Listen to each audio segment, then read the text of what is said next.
You've probably heard about ISIS and seen its almost daily atrocities online and in the media. But more than that, not much is generally known about them, their origins, and the way they operate. The US invasion of Iraq in 2003, based on faulty intelligence and ulterior political motives, created the perfect storm that led to the emergence of ISIS, known by some as either ISIL or Daesh. Al Qaeda leader Abu Musab al Zarqawi and his organization used discontent with the Shiite government in Baghdad after Saddam Hussein as a recruiting tool among Sunni tribes in Iraq. His declaration of total war against the Shiites of Iraq caused a rift within the leadership of Al Qaeda and their policy of cooperation with Sunni and Shia groups that shared the same views.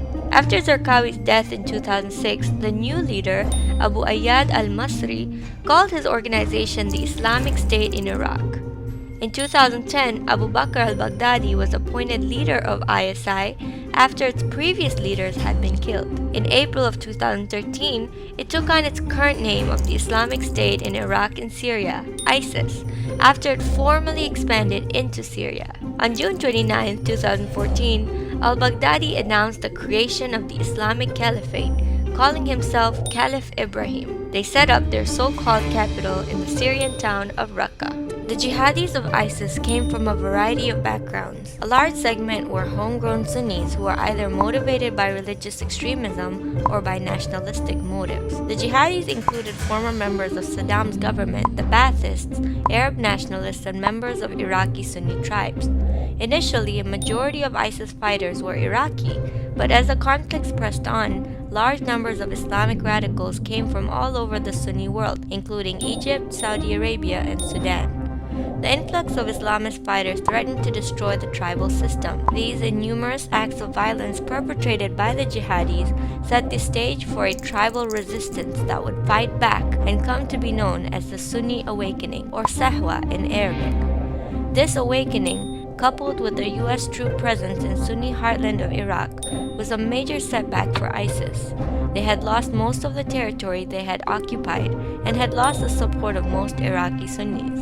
But this success didn't last long. After the withdrawal of the majority of US troops from the area, security became a major concern and ISIS was able to fester within the security vacuum. This opportunity allowed the jihadis to strike out against those tribal elements that had played a role in the Sunni awakening, killing tribal leaders and carrying out mass murders of tribal members. The Sunni awakening had failed, and ISIS was now openly recruiting large numbers of tribal fighters once again.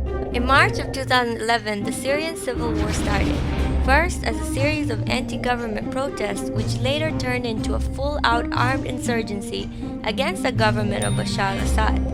From the very beginning of this conflict, ISIS leader Abu Bakr al-Baghdadi sent members of his organization into Syria to form a branch of the organization there.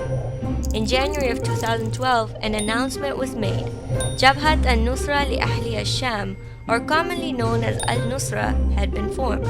ISIS was now formally in Syria. ISIS in Syria was comprised of largely foreign fighters, manned by jihadis from across the world, from North Africa, other Middle Eastern states, Europe, and especially Tunisia. ISIS in Syria was used by many foreign states, both directly and indirectly, in furtherance of their goal to remove the government of Bashar al-Assad from power. The Saudis, Qataris, the Turks, and others directly and indirectly supported ISIS and their war efforts in Syria.